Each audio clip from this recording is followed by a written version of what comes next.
demand ama original Manipur government amasung Telangana sabsaba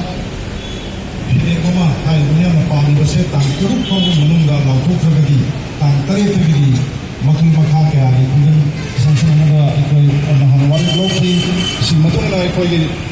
ZFT da panamuksu haijari madudi koi nahan adumapu Manipur lenga amasung India lenga ki mai revolution singda adu lulena Manipur lenga ki hodik parliament motion session sathari nina Manipur ki MP ani MP ohum sisa si yohlaga ikin ko yin ni sa alternate hai ba hai alternate ko ko na tanga ko ni khali sin na pesa hai ba oirisu ande mo ko ba ke ma ki so sin ni gre chawa ZFT ki thambine ba han thambine ma da ba